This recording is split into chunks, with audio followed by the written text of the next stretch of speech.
attention to details, just walking into it, like the parking structure, the gate, the I mean, these small things, you think that they're nothing, but they actually add to, the unconscious appreciation of what's going on around you. Okay, so it's very important actually. So may Allah bless this center, and may Allah bless all the people who are working in this center. May Allah empower our children to be proud Muslims, especially in these very, very difficult times. We are going through one of the fitna of fitan dunya. Allah, the Prophet ﷺ taught us to make dua that Allah will guide us during the times, the fitna of fitan dunya. Fitna is a tribulation, is a test. Currently, right now, as a Muslim community, we are being tested at so many different levels. Okay?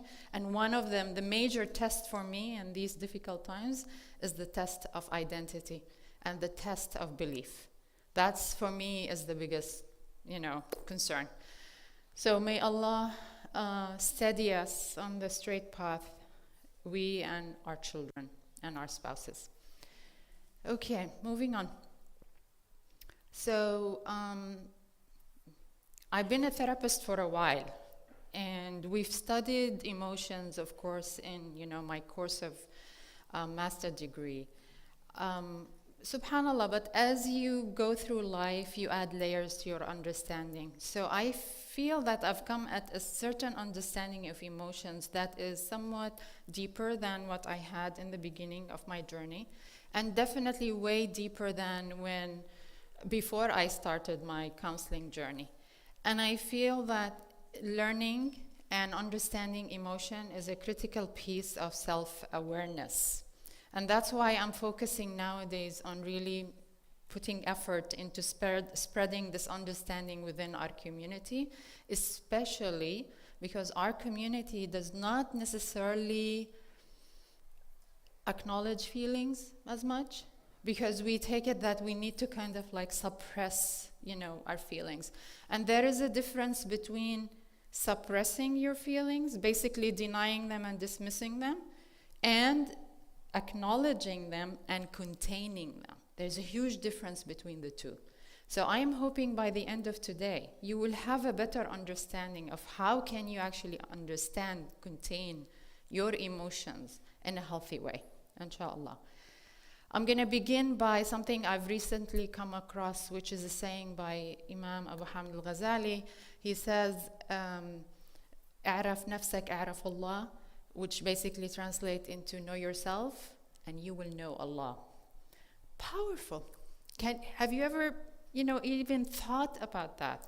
Basically, he's positing to you that the more you know yourself, the deeper your connection with Allah is going to be.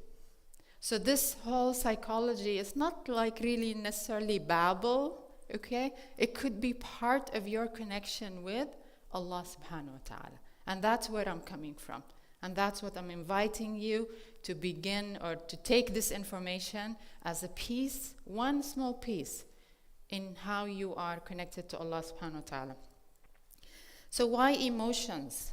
In my work, I have come to recognize that the lack of emotional regulation is actually at the root of so many problems. So I'm going to list some of them for you. Addictions.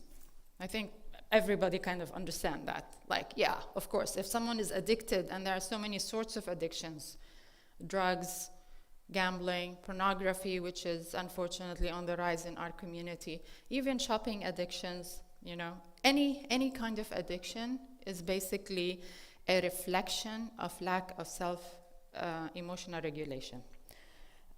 Frequent anger outbursts.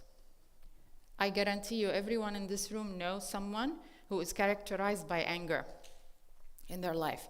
And you've already established some strategies about how you're going to deal with this person. And everybody has a different way of dealing with that. Abuse. Broken relationships. And what I'm talking about broken relationship, I'm not talking about the occasional random broken relationship. I'm talking about a person who is characterized by constantly being in broken relationships. That this person cannot hold a relationship for a long period of time. Victimization syndrome. This is something our community is engaging in big time, which is basically going like, oh, we're victims. Okay, everybody is doing this to us, they have to change. Okay, I'm not saying that there are certain things that happen beyond one's control, okay, and in that sense, you are a victim, but you are never a victim in terms of like, you have nothing to do about it. You always have something to do about it. And that's what Allah subhanahu wa ta'ala is asking you to do in any situation. Think about the ayah in the Quran about how on the Day of Judgment, the angels come across a group of people who were oppressed. Okay, and the ayah specifies that they were women, children, and men. And these people are telling the angels, oh, we were oppressed. We had no choice. And what did the angels respond to them? Oh, wasn't Allah's land wide so you can actually migrate? So what's the indication? The indication is even when you are under oppression, you still have things that you need to do. You're not going to wait for other people to fix it for you. So this piece of victimization, I call it victimization syndrome, is also a piece of the lack of understanding of our emotions. Manipulative behavior. So you have people who really are not upfront with you. They don't tell you what they want or what they're expecting from you, but they do go about it, the roundabout way. That's manipulation. Depression, anxiety, eating disorders, self-harm, which you may have, I don't know. I mean, it happens, and usually, commonly, it happens in young girls. So you hear about them, cutting. So what else?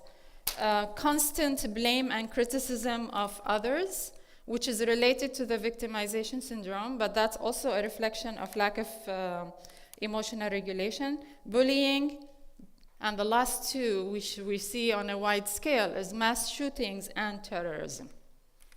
So all of these are reflections of lack of emotional regulation. This is my kind of way to try to tell you that it's important to pay attention to your emotions. Okay, moving on. To understand also emotions within the psychological process, I am going to explain to you first what is the psychological process. What do psychologists think or believe is happening within us, within our psyche? So I'm trying to think of the best way, to kind of explain it to you, inshallah, in an easy way.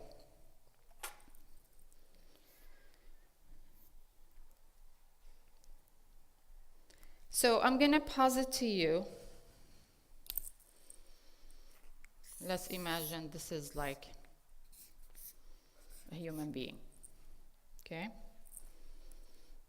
We have events that are happening in the life of this human being. So psychologists posit to you that the way this person looks at the world is going to determine, how this person looks at the event is going to determine how this person behaves. So let me give you an example so it will be clearer to you. Do you know people who, have what they call road rage? You know what road rage is? Okay, so basically someone who becomes angry and upset, when someone cuts them off, right? Okay, so what are some of the things that someone who experiences road rage, what are some of the things they do? Just, shout out and tell me. What? So they follow the car in front of them, yes, and they follow it aggressively, okay? So it's not like any kind of following, it's just like, what else do they do? They scream. They curse. They honk their horn. They do what? Try to push someone off the road. So to try to actually physically hurt you. Yes. Okay. You get all this, right? So this person is experiencing road rage. Okay? And we've discussed, these kind of behaviors. So we said, for example, yelling, screaming, honking, yeah, big time. Okay, yes, gestures, exactly. Okay, so this is because this person has what we call road rage. So he has that, and this is how he behaves. Now, I want you to think for a minute and tell me, what do you think, and these are all assumptions, okay, because we're not talking to the person, we're just making assumptions right now. What do you think the person who engages in road rage is thinking about the situation when someone cuts them off? What do you think is going internally in their head? What are they saying? It's what? Okay, so, whoever is taking advantage of me. Okay. What else? What also could they say? His rights were violated. Again? My right was violated, yes. Okay, so my rights are violated, right? Okay. One more. What do you think he could be saying? Okay, he thinks he's smart. I'll show him. Okay. Okay, that's true. Okay. Now, you get this, right? So this is the road rage person thinking along these lines. And what was the event in the first place? That someone cut them off. Okay, that's the event. So the event, thought, this is the person, and this is how this person behaved. Let's take another person. And let's call this person, this lovely person, okay, let's call him Ahmed. There's a reason why I'm calling him Ahmed too. It's very intentional actually. So Ahmed is the one in red. Why? Because, road rage. Let's think of Khaled. Khaled is a person who doesn't have road rage. Okay? So Khaled, same event. Someone cuts him off on the highway. Okay? Does not engage in road rage. How is a person who's not engaged in road rage, okay, behave when someone cuts them off on the freeway? What do? Okay, so they ignore. Okay. Drive with caution. Mm-hmm. What else do they do? Yeah, yes. Mm-hmm. Yield. Mm-hmm. Change to a different lane. Okay, so change lanes. Okay. Now, what do you think the Khaled, okay, is thinking? So now we're talking about Khaled. What is Khaled thinking about the cutoff that led him to actually ignore and drive with caution, yield, and change lanes? Okay, so maybe he has an emergency, meaning the person who cut him off, right? Okay, what else? I can't hear you. Oh, he is having a bad day. Right. Mm-hmm. Oh, he didn't see me. Okay. Or, okay, it's not a big deal. Sorry? I don't like to confront people. So, yes, absolutely. Okay? So, I don't like confrontation. Okay, so I need to be safe. I can't hear you. A new driver, okay. Mm-hmm. What do you mean ignorant?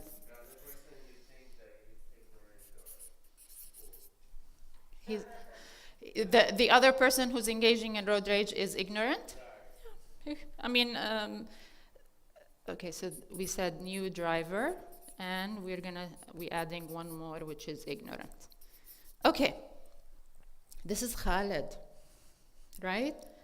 Khaled is thinking this way, and this is how he behaves. Of course, we're not seeing this. We see this. Okay? This is what we see from everyone around us. Okay? So now this is an explanation, a basic foundation for me to take you to the next step, which is what we call the psychological process. Do you understand this? Any questions about this before I take you to the next step? No? Okay. So, psychologists, therapists believe in most situations, like almost 90% of situations, you have an event, okay? The event usually leads to thoughts, just like we showed you here. This is the event. We had two different sets of thoughts.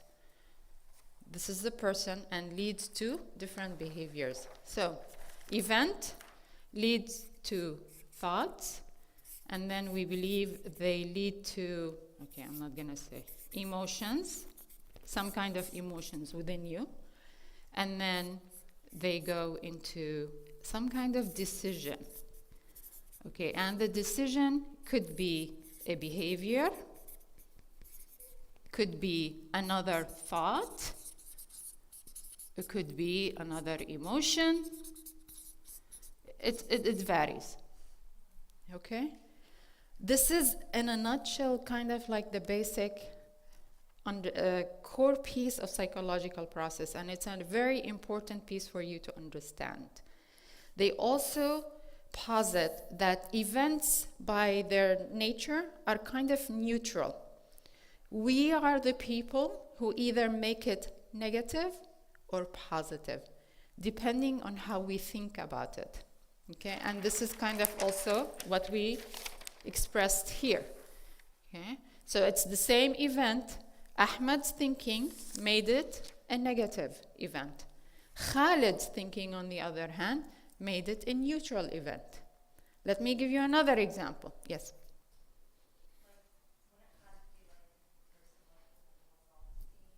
No. Let me... Okay. Okay. So I see where you're coming from. Okay. Do you accept Ahmed's behavior? Why?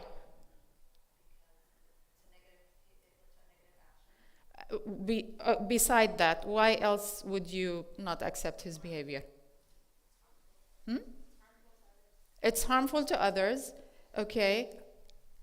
Is he really asserting himself in this situation, or is he actually transgressing? Transgressing. So the point you're making about self-esteem and low self-esteem and so on has to do with the situation. Okay, certain situations you have to stand up. You have to stand up, but you don't need to stand up by harming others. Okay, you stand up and you voice your opinion, you voice what you're gonna do. Okay? So that's you standing up for yourself. We're not talking about you becoming passive, and definitely no. Okay? Let me give you another example about events and how we change them. Let's assume you got the flu. Okay? Someone who is not on a faith track, who doesn't have this connection with God. Okay? And is someone who's a workaholic. Okay, very worried about what the boss is going to say about him and, the interruption of work. What do you think that person may feel about the flu or think? First of all, think about the flu. It's an obstacle, yes. An obstacle to my work, right? So they go like, oh my God, I'm gonna have to take off, and I can't, and what is the boss gonna think about? Okay? So these are thoughts. What kind of feelings is this person going to experience if he's thinking, this is an obstacle, oh my God, what do you think? What kind of feelings will come up for him? Anxiety, I'm worried, resentment, you follow? Fear, correct? Okay, and then we don't know what kind of decision he make. Now let me take you to the other side, and let's assume we have Khaled, okay, who is a practicing Muslim. Good? He gets the flu. How do we react as practicing Muslims to when we get disease? What do we think about disease as practicing Muslims? Shedding our sins, yeah? Alhamdulillah. Okay, what kind of feeling would you experience if you're thinking about the flu in terms of, oh, inshallah, this is my way, tahur, Allah will taking care of me, or shedding my sins, and and how would you feel? At peace? Acceptance? You're gonna be tired. It's not like you're not gonna be tired. You're gonna be tired. Okay, you might be sad, but there is no anger. There is no rage, okay? There is peace rather than worry and anxiety. You follow me? So this psychological process is extremely important. It's actually, this is how you're leading your life, but a lot of us are not aware of this, okay? We may catch the decisions. Many times we miss the emotions, many times we miss the thoughts, okay? And I am inviting you to be aware of this process because you will be empowered, okay, to take more control of your life. And remember, know yourself, know Allah. If you're aware of this and how it's running in your life, you will have a deeper connection with Allah subhanahu wa ta'ala. I guarantee you, okay? Any questions about this before I move on?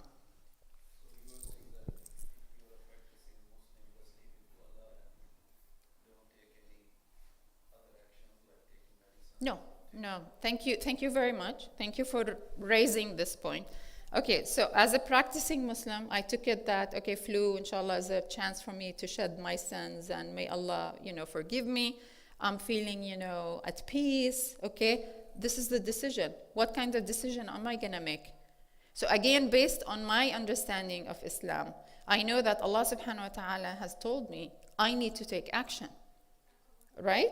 So part of my decision with regards to the event here is going to be, I need to go to the doctor, I need to take care of myself, Yes, I'm definitely not saying practicing Muslim means you're passive and you're not doing things, because that's not what Allah subhanahu wa ta'ala has intended for us.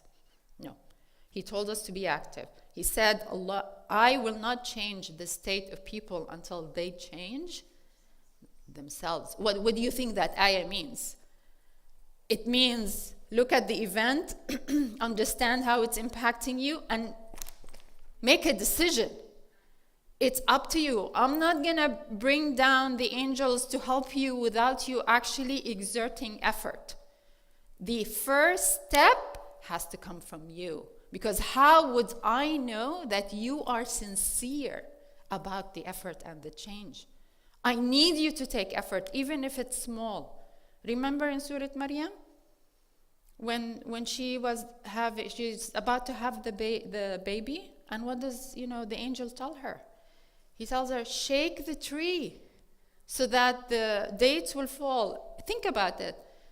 Didn't Allah subhanahu wa ta'ala, wasn't he able to provide the dates for her without her doing anything? He was able to do that, but did he do that? No. Why? Because again, it's about effort. You need to do your part. That's how you're going to prove to Allah your sincerity. Okay? You get this point? Okay. Yes.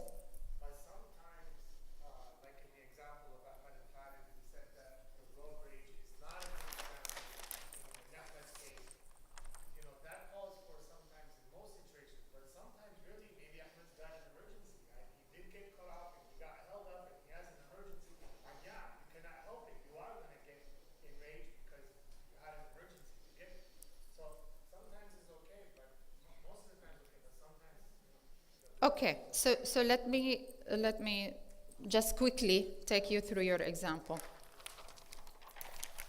So we have Ahmed, okay, Ahmed. He is cut off, he is in an emergency, right? Okay, what are his thoughts gonna be? Give me his thoughts. Being held up, I can't get to my place in time. Okay, I'm going to be late okay, to his emergency. good. What do you think he would do? He will start honking his horn Okay, and maybe speed up okay, and try to get past the gentleman. okay, okay, good. Is he might be cursing and he might be, doing gestures and stuff like that, right? Yeah.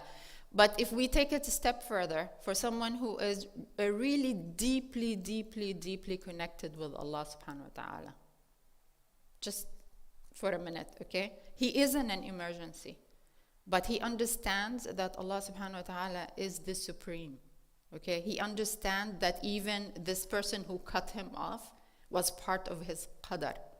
He understands that Allah subhanahu wa ta'ala is the one who is going to protect him. So he is not going to go into the rage and anger, okay, as much, but he's going to focus on how is he going to solve the problem. Okay? So it's not about him directing his anger towards this person, okay, and being angry and he insulted me and, he's taking advantage of me. It's a completely different narrative. It's a completely different thought process. He may honk and speed up, you're right. But what's behind it is different than this person. And I hope I made my... Yeah, in this case, then we should always remember Allah before we make our action. So for people who are deeply, deeply, deeply connected with Allah, Allah will always be with them. Even if they were to forget Allah sometimes, what does Allah subhanahu wa ta'ala tell us in the Quran, وَإِمَّا يَنزَغَنَّكَ مِنَ الشَّيْطَانِ نَزْغٌ فَاسْتَعِذْ بِاللَّهِ. Okay, if something happens that, shaitan is kind of playing with you, just say, أعوذ بالله من الشيطان الرجيم. Re-establish your connection and move on, Yes.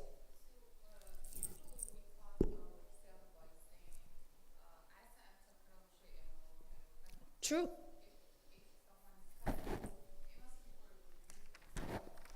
Okay, so the sister just beautifully stated for us one of our principles, right, in Islam, which is وَعَسَىٰ أَن تَكْرَهُ شَيْئًا وَهُوَ خَيْرٌ لَكُمْ, right? Which and may you sometimes dislike or hate something, but it's actually good for you on the long run. And we don't know. Our knowledge is finite, but Allah's knowledge is infinite.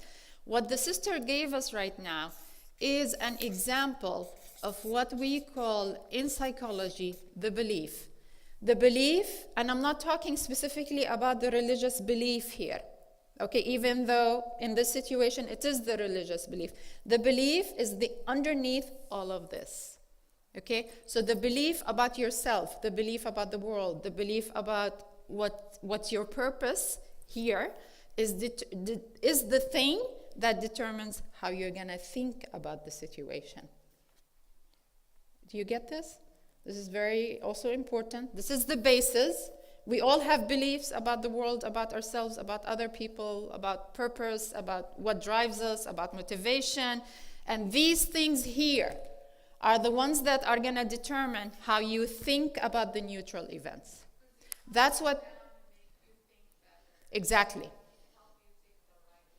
Exactly. You're right. So this is where religion works. Religion works on changing your beliefs, changing how you look at things. Okay? Okay, 2 questions and then I'm going to move on. Yes? So basically you're saying that if the person this is their base, which is the connection with Allah subhanahu wa ta'ala, it doesn't mean they're not going to have road rage. It just means that the way they behave when they have road rage is going to be, instead of cursing the other person, they're going to be saying, Ya Allah, help me. Yeah. Yes, thank you. Exactly. And I'm not saying that all practicing Muslims are not going to have road rage. That's exactly why I use the word Ahmed. Because, let me just finish this. Because we have many many practicing Muslims, because the practice of Islam falls on a spectrum. Okay? So there are many practicing Muslims who you see actually in the masjid all the time, and they're fasting and they're doing their zakah and so on. But they're not aware of their emotions, okay? And they behave with others in such very interesting ways. And the beautiful example of that is domestic violence. Okay? When domestic violence is happening in a family, I don't want you assuming that it never happens in these people who pray and fast and do zakah. Just want to be very clear about that. I've seen enough examples of people who are practicing, they're doing all the beautiful rituals of Islam, but at the same time, they are capable of doing abuse. Okay? That's why I used Ahmed here. Because I don't want you leaving this room assuming that everyone who is, mashallah, you see in the masjid praying is just khalas. No. I want you to wake up. We have so many problems in our community. Okay? There was another.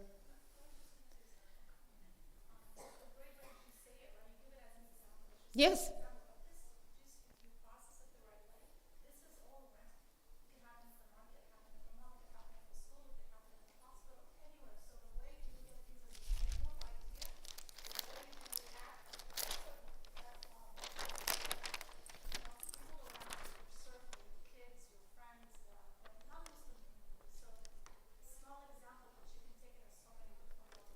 Exactly. Thank you.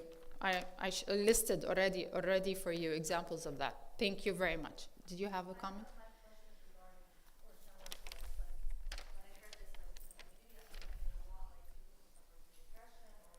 Anxiety. Mm-hmm.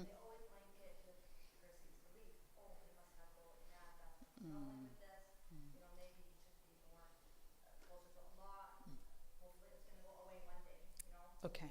Very good.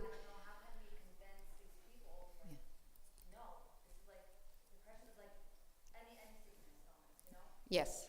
Thank you so much for raising this point. Thank you. I really, really appreciate this. Okay?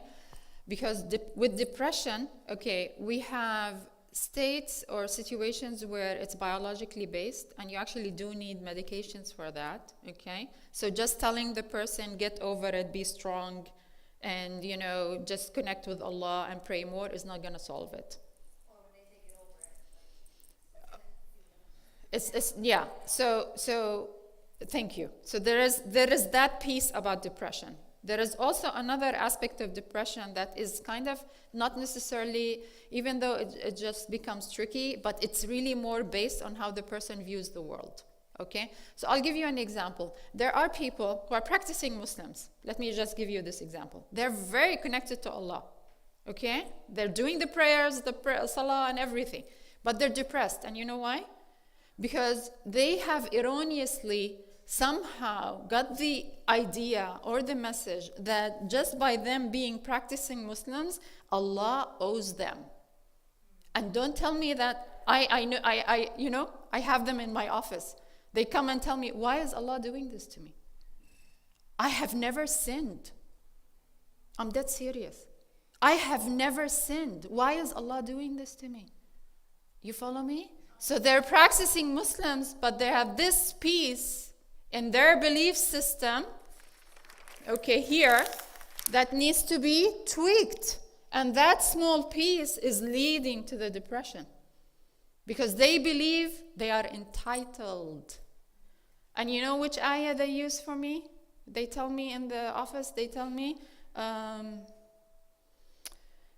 I can't remember the beginning of the ayah, but then it says, فَلَنُحْيَنَّهُ حَيَاةً طَيِّبًا. And then we will have them live, a good life. The beginning of the ayah has to do, if you believe and you're doing righteousness, then فَلَنُحْيَنَّهُ حَيَاةً طَيِّبًا. So they take حَيَاةً طَيِّبًا, okay, a good life, to mean that Allah subhanahu wa ta'ala should grant them all their wishes. They are practicing Muslims, okay? But they go through depression because of that small piece in their belief system. And that needs to be tweaked. Okay. Yes.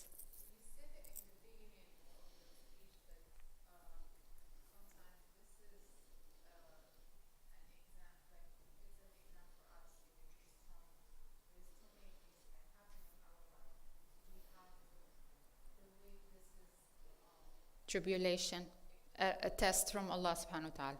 Yes. Yes. But I mean, that's part of our belief, right? If you look at it in terms of like, this is a test, this is a tribulation, I need to focus on how I'm going to handle it, you will have peace. But if you don't take it as a test and tribulation in the first place, yeah, you're asking why me, you're asking, they're not tested this way. I mean, so many different ways. Okay, moving on. I'm gonna go in and start focusing on emotions right now. But you understand where emotions fall in the psychological process. It's one piece of this lovely process that Allah subhanahu wa ta'ala, this is Allah's creation. This is how Allah created us. Okay, we're just getting an understanding, a deeper understanding of it. So, moving on to emotions right now. Anyone here watched the movie Inside Out? Okay, good. I want to hear from you. What did you get from the movie? What were some of the messages? This, by the way, is a beautiful movie. For anyone who hasn't watched it and is fine watching movies, because I know some of you maybe don't watch movies, but for those of you who watch movies, this is a movie to watch. It's really good. So for those of you who watched the movie, what did you get from the movie? Messages. Yes. So people struggle, I'm repeating because of the video. So people struggle with their emotions.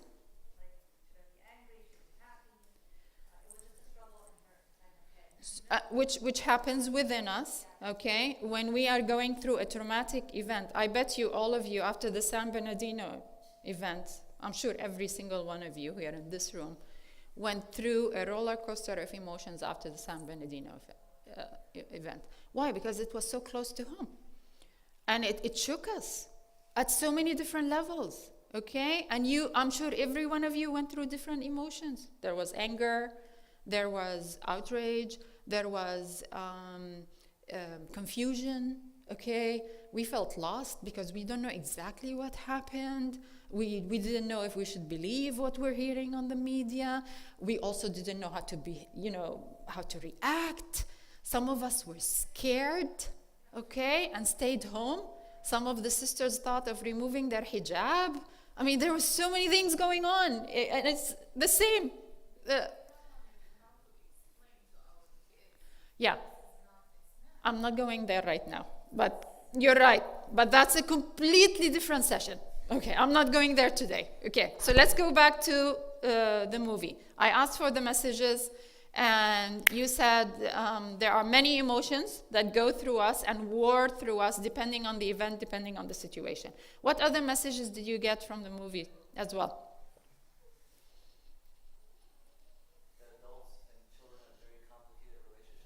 Yes. Do you remember a specific scene that kind of like, highlighted that? There's more interaction with parents and children. Yes. Yeah, I think there was a dinner table type scene or something. Exactly. The dinner table scene, that was done beautifully. This was a beautiful craft. The dinner table scene took you into the heads of every single person who was sitting at that table and showed you the different lens that person is looking at the situation and what kind of emotions they're having and what kind of thoughts they're having. Absolutely.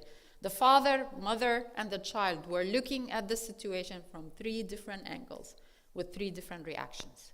Absolutely. So our human relationships, very complicated. And many times our emotions actually govern our relationships without our awareness. That's why I'm doing this with you. Because I really want you to be aware of your emotions. So rather than react in an unhealthy way to the situation because of the overwhelming emotion you're feeling, I want you to be aware of what's going on with you. Okay, one last message from the movie? Anyone? Memories shape emotions and vice versa, by the way. Emotions also shape memories. Absolutely. For those of you who are married, I'm just going to say that most probably you know that sometimes you go through the day with your spouse and they do something very small, very minute, insignificant in the big scheme of things. Like they didn't kill you, for example, right? But they did something silly. And what happens to you? You erupt. That eruption that's happening from something very small and minute is because of what the brother had just told us. It's because of all the memories of past events and how we interpreted them in our psyche. So we took those events, we interpreted them, for example, like in my office, I get, for example, spouses that say, oh, he never respects me, or she never respects me, right? So something small happens, and it could be just a small facial gesture. It could be like that. So no words exchanged, but just like that simple rolling of the eyes, quickly, impart on the other spouse that, oh, he doesn't respect me because of the rolling of the eyes. And what happens? All the memories of all past events come, and what happens? We flip our lid and we explode. And I think right now is a good time for me to kind of share with you an activity by the psychiatrist Dan Siegel. I think it's very telling, so I'm going to go ahead and share it with you right now. So if you don't mind, put your hands up like this. Excellent. And then we are going to go through a very crude, very basic representation of the brain. Okay. So this here would be the brainstem, which is in the area of your neck. And this is the area that governs all of the autonomic functions in your body. Autonomic functions means things you are not aware of, things you're not in control of. Like Allah subhanahu wa ta'ala created your body with them kind of taking care of themselves. What are examples of those? Heartbeat, breathing. Yes, okay. So you get that? Okay. So this is the brainstem, autonomic functions, things you are not aware of until, something happens in your physiology and then you feel it. Like when your heart beats very fast, you feel it, correct? Okay, but when it's doing its job regularly, you're not aware of it. Put your thumb across your palm like this, and this would be the midbrain, which is all the way inside your brain. You can't see it until you cut your brain in the middle.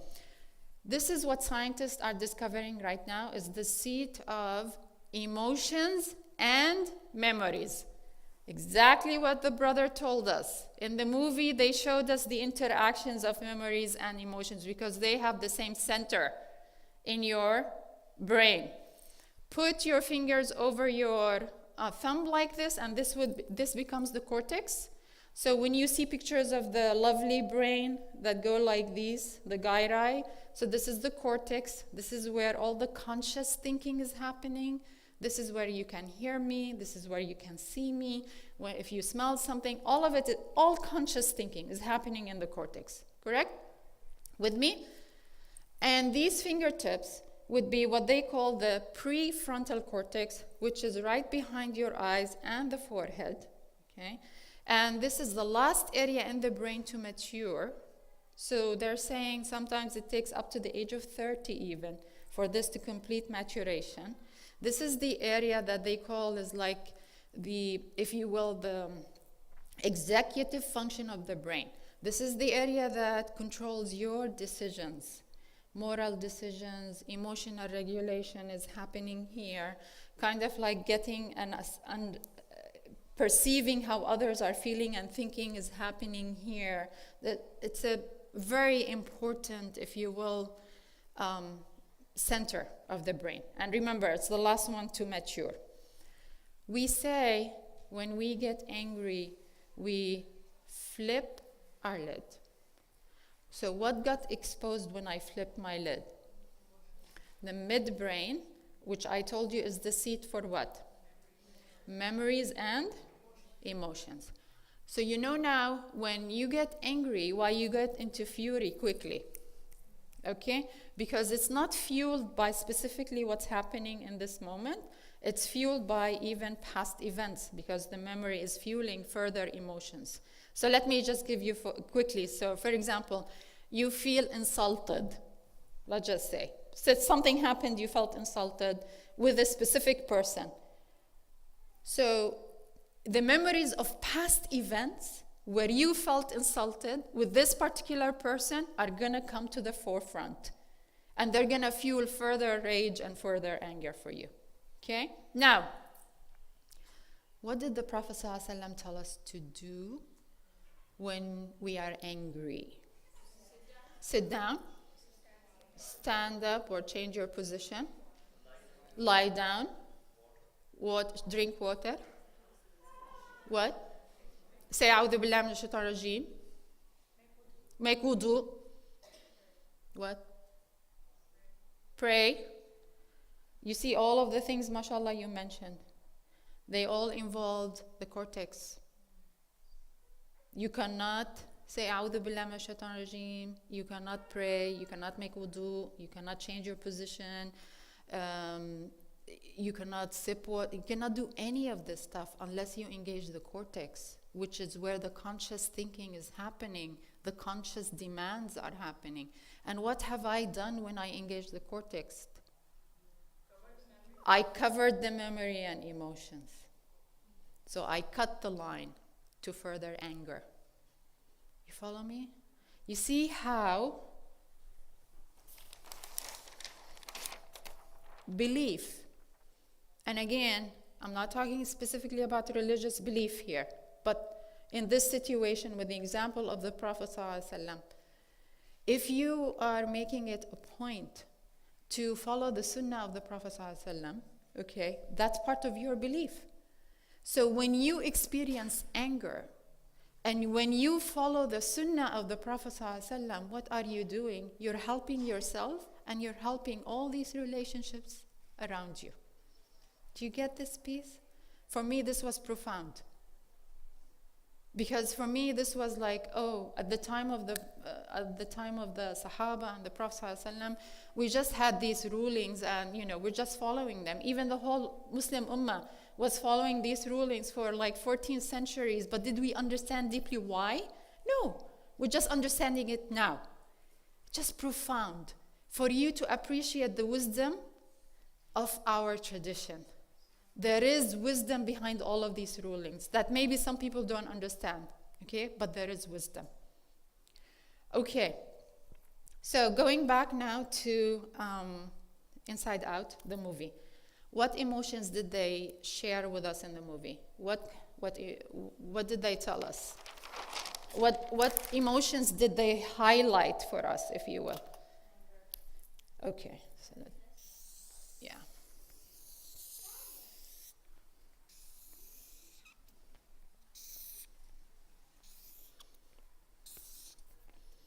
Okay, so someone said anger, right? And then happiness, which was expressed by joy in the movie. Yes, what else? Someone said sadness. Sad, yes, sadness. Mm-hmm. Yeah. What else? No, fear. Mm-hmm. Okay, 1, 2, 3, 4. There's 2 more. I mean, in the movie, they gave us 5. Okay? Yes? Disgust, yes. Mm-hmm. Thank you. Okay, and the one that they didn't share with us in the movie is surprise. So, basically, Disney decided that 6 emotions were too many for them. So they decided to hold on to 5, and these are the 5 they showed us in the movie, and this one was eliminated. Now, these are considered the 6 basic emotions. And the gentleman by the name of Paul Ekman, who worked, I think, at the University of San Francisco, if I remember correctly, he actually dedicated his life to the study of emotions. So what he did is, this was a very interesting study.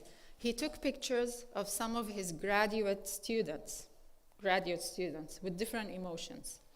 Then he went around the world to different cultures showed the pictures to these different culture groups, and asked the culture groups to give a story about what they're seeing. So he didn't ask them, what is this person feeling? Because, then we can get into the problems with, what different words mean in different languages. But he asked, I want a story. What does this face? Give me a story about this face. So after doing all of this lovely research, mashallah, across different cultural groups, he came up with, there are 6 basic emotions: joy, anger, sad, fear, disgust, and surprise. And they are universal. So everyone feels them, okay? It's not particular to any specific, cultural group. This also brings us to the question, what's the difference between emotions and feelings? So emotions are basically something you experience internally, and usually it has actually a physiological reaction in your body. So I am one of my first invitations to you, among others, one of my invitations to you, is to actually start paying attention. When you're feeling sad or angry or fearful, specifically these 3, where do you feel the emotion in your body? And different people will have different places in their body where they feel it, okay? So for me personally, sadness is an overwhelming, heavy feeling over my whole body, and maybe mainly the chest area. Fear, for me, is a rock in my stomach, okay? Very heavy rock in my stomach. Anger is like I go like this, okay? I tense up, exactly, and my shoulder blade, between my shoulder blades. Reason why I'm saying this to you is the earlier you are aware of your emotions, the more control you have over them, okay? The better able you are to actually make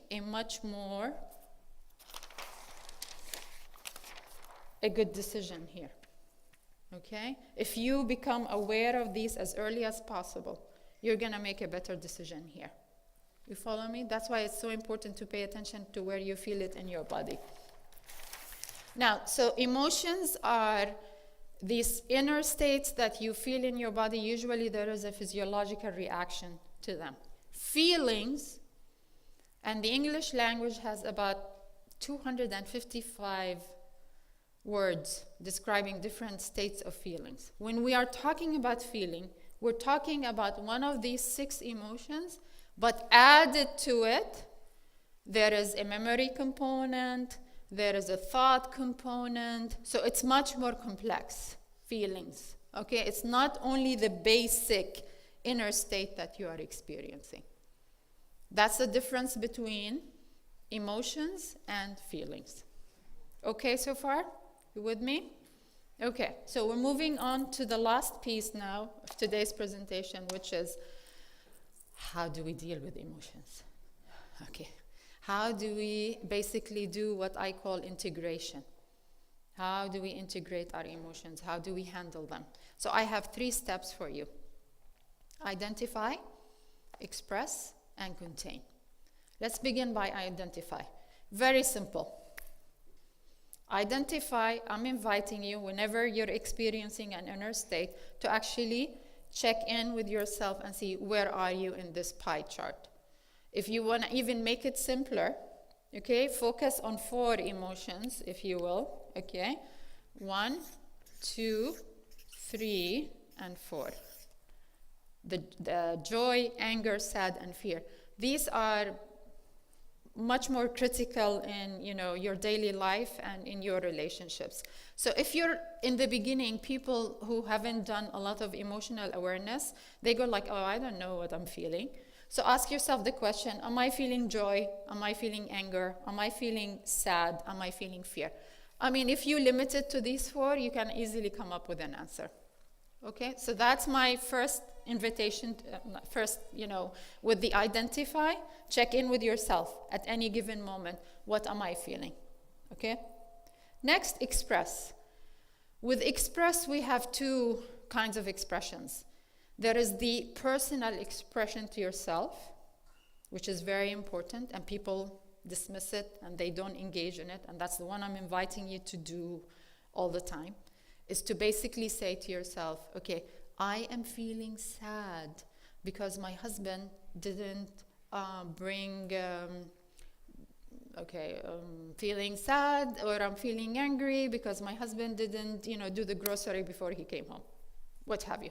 You see what I'm saying? So I want you to tell yourself what you're feeling and why. I mean, kind of like related to the event.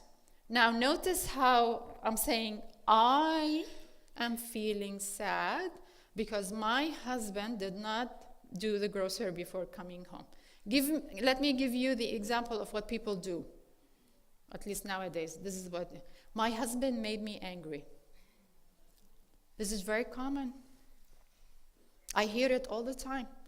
There's a huge difference between my husband made me angry and I am feeling angry. What do you think is the difference? This is huge, people, even though you're going like, okay, they're the same. But there's a huge difference between the two. Yes? Okay. Okay, very good. So you're saying one of them is, I am owning responsibility, I am deciding my feelings, which I hope after I express this to you, you can understand that any emotions you feel is your own. It's not because of the event, it's because of how you're thinking about the event. I hope you will get this now. So it's no longer, he is making me angry, she is making me upset. No, I am feeling upset, I am feeling angry when this happens. Okay? It's true that this happens, involves another person, but I'm the one who is feeling. I am the one who, through my thoughts, I'm experiencing the feeling, not the other person making me feel this way. Even though you're not consciously aware, but in a way you are choosing your feeling because of how you think about it. Okay? So expressing, again, when we come here, one is about expressing to yourself. So I'm inviting you to, I am feeling because this happened. Okay, so again, let me give you another way people do it. Okay, I'm feeling angry because he's a jerk. Okay, a jerk is a label. And it's a overall general label, right? Okay? That doesn't help you because you cannot do anything about it. Right? But you need to specify why are you angry and why are you sad by specifying the specific situation. It's extremely important because it gives you more power. Because then we go to the next one, which is contain, is you go into the third component, which is, what am I going to do about it? And you see, again, I'm saying, I am going to do about it. It's not about, he should respect me and he should, bring me the grocery when I tell him to. You see what I'm doing? When you go into he and she and should, and you basically ceding your power and control because you're talking about other persons, other people. You have no control over other people. But when you go into, okay, I am deciding that I'm going to sit down with him and tell him this is so important to me and talk to him about how can we work this out. You see what I'm saying? You take control because that's something you can do. You are not beholden to what people are doing. You focus always on your reaction. Okay, so let's go back. Identify, which I told you. Focus on asking in the beginning because it's difficult. In the beginning, say, am I feeling joy, anger, sad, or fear? Say to yourself. Okay? Express. There is expressing to yourself, there is expressing to other people. I feel the one expressing to yourself is much more important than expressing to other people. But we are in such a climate where you feel like you have a right to tell people how you feel. Yes, you have a right to tell people how you feel. But I really want you to focus on telling yourself first before you go and tell other people. I want you to have the awareness to yourself first. So tell yourself, I am feeling because this happened, not because of a label. Okay? And then, what am I going to do about it? Now, how are we going to express to others? I told you how we're expressing to ourselves. Expressing to other people needs to happen with the same formula. I am feeling sad, or I feel angry when I ask you to bring the grocery and you don't bring it. Okay? And I would appreciate, now this is I'm expressing to my husband, right? So there is a request, a third component. I would appreciate it if we can work it out. I would appreciate it if we can sit down and talk about how can we make this happen. You see, that's a request. It's not a command, because that's what people do. Even when they're using the I statement, they go like, I'm feeling sad because you didn't bring the grocery, and next time you have to bring it. I'm like, what do you mean you have to? Okay? We do a lot of have to and should, especially in our community. And I'm inviting you to let go of should and have and focus on what you personally control. Focus on requests.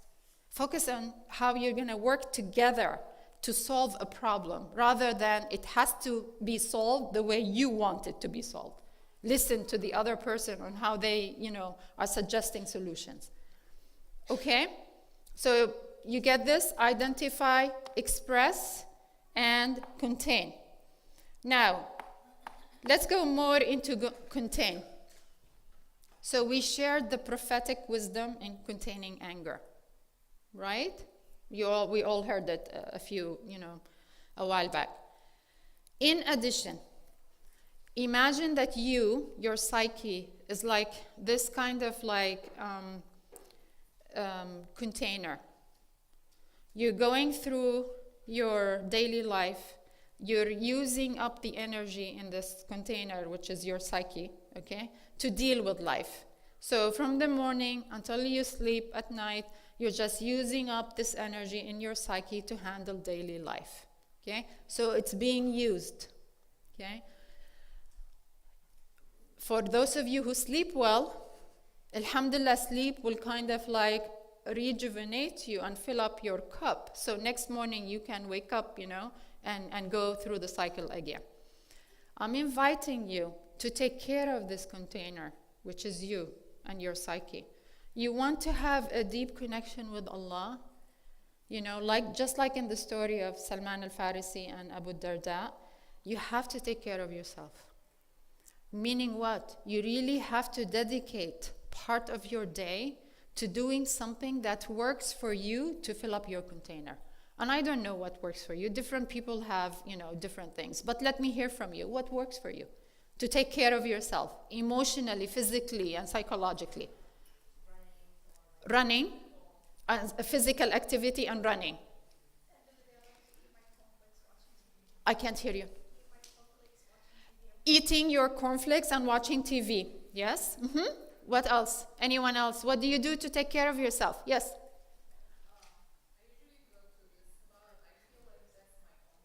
Spa. Okay, so spa, but how often do you do it? So is it like monthly, for example, or maybe every few months? Okay, so you're raising a very good point. There are things you are going to do to take care of yourself every few months, sometimes every few years. However, my invitation here today is for the daily taking care of yourself. What are you going to do to take care of yourself daily? Like the sister said, watching TV. Okay, I love watching TV also when I'm, especially when I'm struggling with something, okay? And it's just weighing so heavily on me, okay? I need to be distracted, okay? Not because I'm running away, no. Because I am waiting for time to give me the answer, okay? So I sit and I watch TV, but what is the intention? And this is what I'm inviting you. For those of you who watch TV, make the intention that you're watching TV because you're taking care of yourself. I know for some of you, you're thinking like, oh, no. TV doesn't work for me, or TV is haram, or what have you. For those of you who are okay watching TV, please make that intention before you sit and watch it. I'm doing it because I need to take care of myself. You will find that there is the impact is different. When you just watch for the sake of watching, while you're watching to take care of yourself, the impact is completely different, subhanAllah.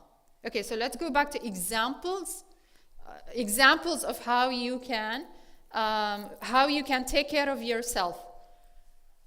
Yes. You spend time with your cat. Absolutely. There's a lot of research on, the bonds with animals because it's so unconditional. And you feel, it's very soothing and very, subhanAllah, relaxing. Yes.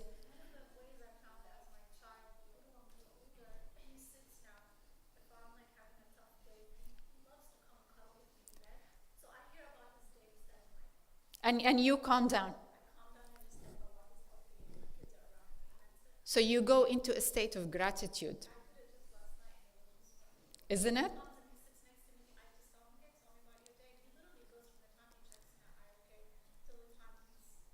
Subhanallah. And this is very soothing and calming for you. Yes. Yes. Yes. Yes.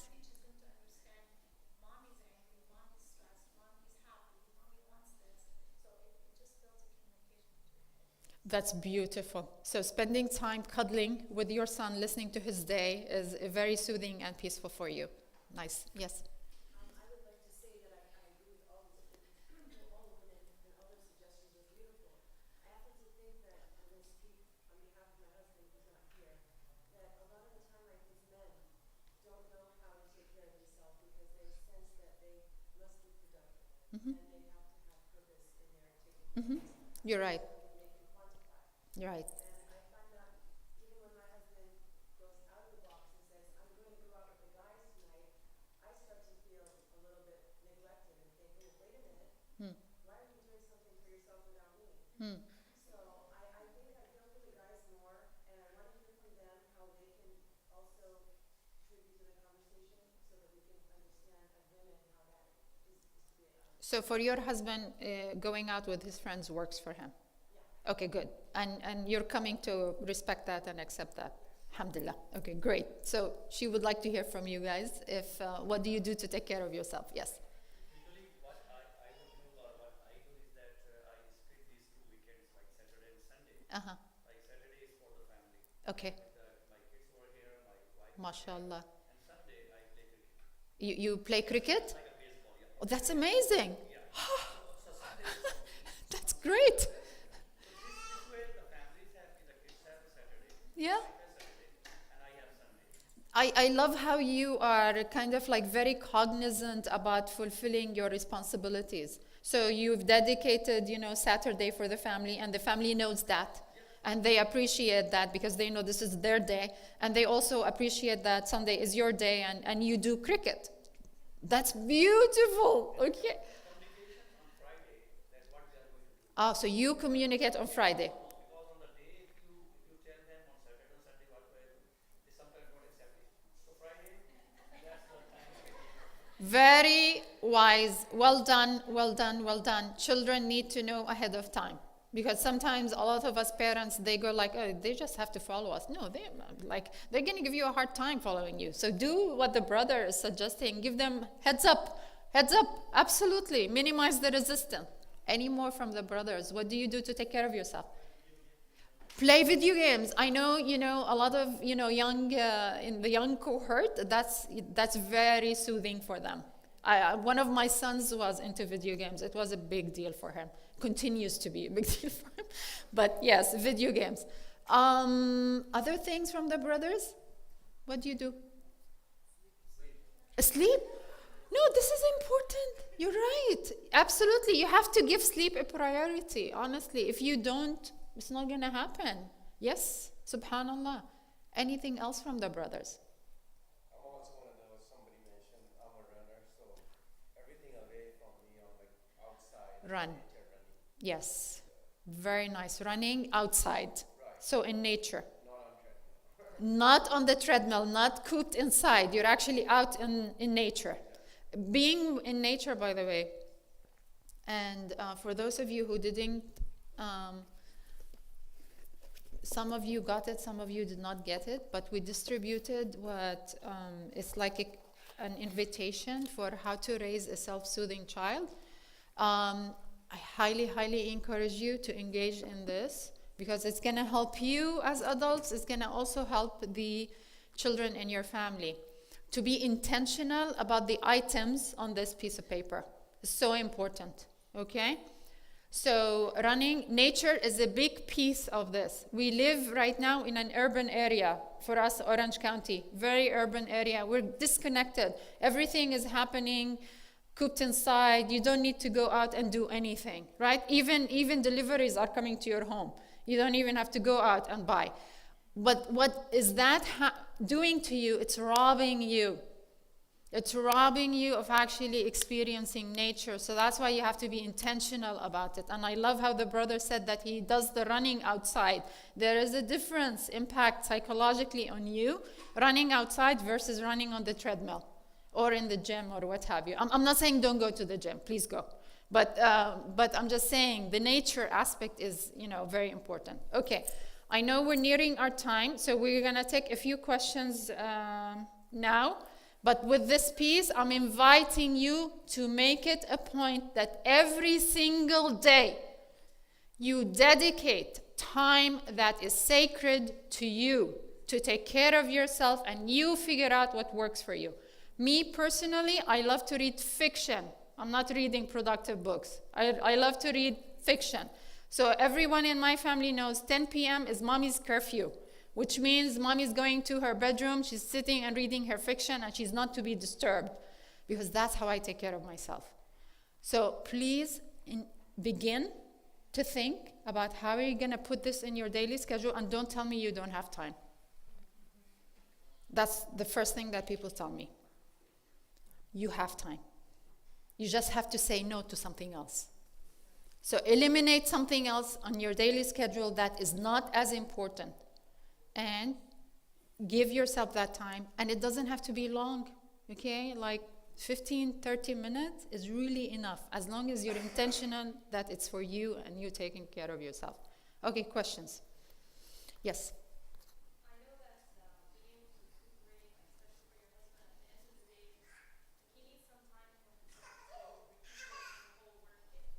But sometimes it becomes a habit, it becomes very long, so much so that everyone else starts to miss him because of that. How do we deal with not overdoing the excuse for recuperating for the whole day? So your question is, how do you personally? Or me, or encourage him to not go over. Okay, so did you hear the part where we talked about how you express your emotions? That's my invitation to you, is to express to him what you're feeling, related to what, and then have a request. Okay, and the request has to be really specific. So don't tell him, we just want you to, be with us. That's very vague. Okay, I want you first to begin with yourself and ask yourself, what would work for you? Okay, what would be meaningful for you? Okay, how would you feel that he is part of the family after he comes back from work, and knowing that he needs that time, to recoup and rejuvenate and all of that? You follow me? So have a very specific request and be reasonable. Okay, and so express your feelings, define the situation, so no labels of him, and then have a request, and the request is a request. It's not a command, because he can come back and tell you that's not going to work for me. And then you can say, okay, so let's sit down and find out what's going to work for you and me, because we need a win-win situation. We don't want a win-lose situation. We want a win-win, which means something works for me and something works for you, and we can, work with it. Did I answer your question? Yes. Alhamdulillah. Thank you. Yes.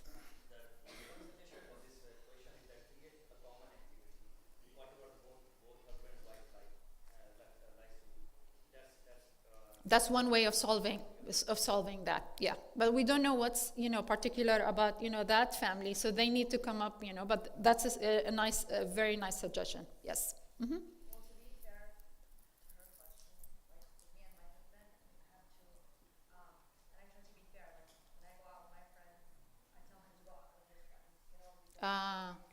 You have to be fair to each other, you know? Okay. If Allah and say, no, you can't, when you have no one to go out, like, no, you can't go out, I need you, or I feel left out. It's not gonna work that way. You have to think about the other person. So you're inviting all of us here. No, seriously, you're inviting all of us here to also be sensitive to the needs of the other person and focus on how are we going to bring both sets of needs to work in the family, because we have two sets of needs. I'm talking husband and wife. When you add the children, you have other sets of needs too. So, yeah. Other questions? Yes.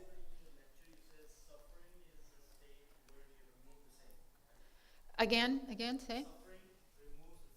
This is one of our belief. If you suffer in patience and in submission to Allah, it removes the sin.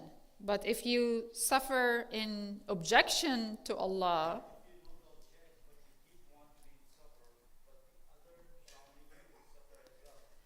I'm having a hard time hearing you. So raise your voice, please.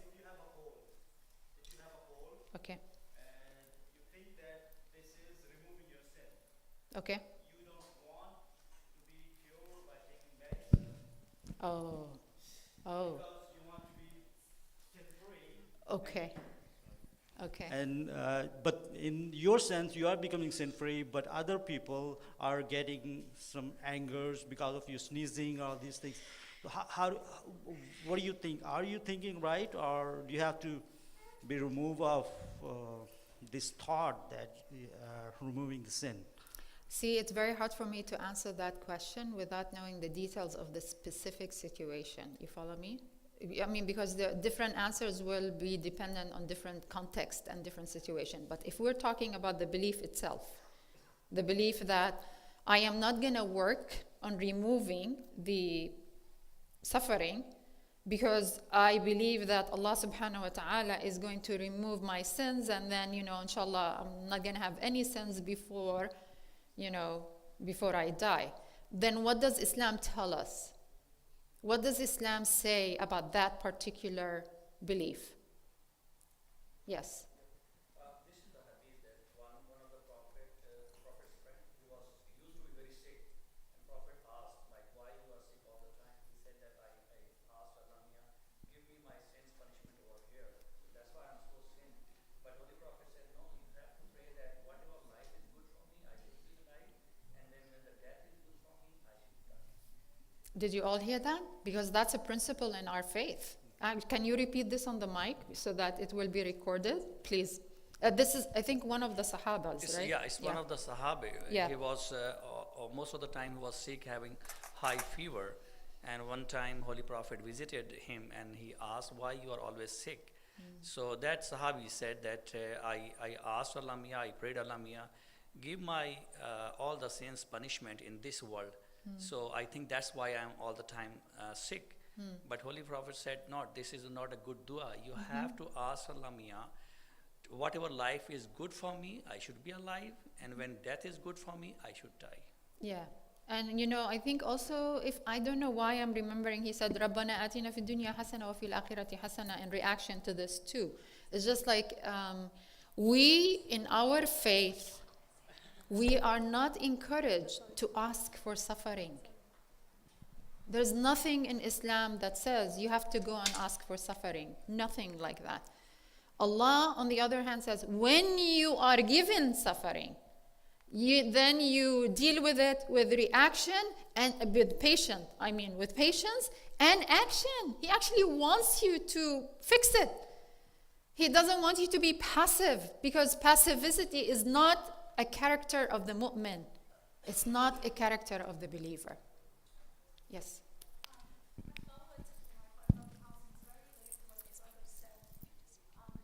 Always when, alhamdulillah, if there's a major suffering or a minor suffering, whether with kids or family or relatives, I always look at what Allah subhanahu wa ta'ala did with his prophets. Not one of his prophets that we know did not suffer, whether if it's inviting people to believe in their religion or physical, like the prophet that he mentioned. So I always look at it, I like to look at the cup half full and always try to learn the lesson that's behind that. And when I look at it that way, my mind just resets itself. Yes. And I train my brain to accept And once I train my brain to accept, whether it's mentally or physically, whatever I'm going through, This. then my reaction to these situations just simply becomes very calm. Exactly. Yeah. You're It's proving just a practice that I follow. with beautiful, whatever, yeah, alhamdulillah. beautiful. Jazakallah khair. And I'm also going to say to this point also, think about the Prophet ﷺ. Did any of his dua ask for suffering? Any of his dua ask for suffering? No. Okay? When he was suffering, in all of his suffering, did you do something about it? Yes, he did. Whatever the suffering that he was going through. Okay? So, yes. I think we need to end because the time is up. Jazakumullah khair for being here, for attending, for listening. May Allah bless you. May Allah grant you qurrat ayn in your spouses and in your children. May Allah grant you peace in your family. May Allah empower you and empower your children to be strong, proud, contributing Muslims to this universe. Assalamu alaikum wa rahmatullahi wa barakatuh. Jazakallah khairan, Ms. Nuha, for sharing with us this morning and being with us here in IOK. And thank you all for joining us. I leave you with 2 points. Nothing that comes to you, that falls on your plate, is more than what you could handle. Everything comes to you is tailored for you. And never, ever, ever forget the power of dua.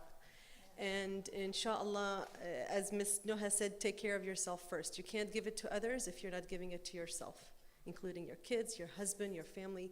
Give it to yourself first. If it's love, if it's time, if it's patience, if it's good thinking, give it to yourself first before you give it to others. Again, Jazakallahu khairan, and thank you for being here. Inshallah, next month we will be having Ustad Joe Bradford. He will be joining us, and he will be our guest speaker for next month. Jazakallahu khairan. Assalamu alaikum.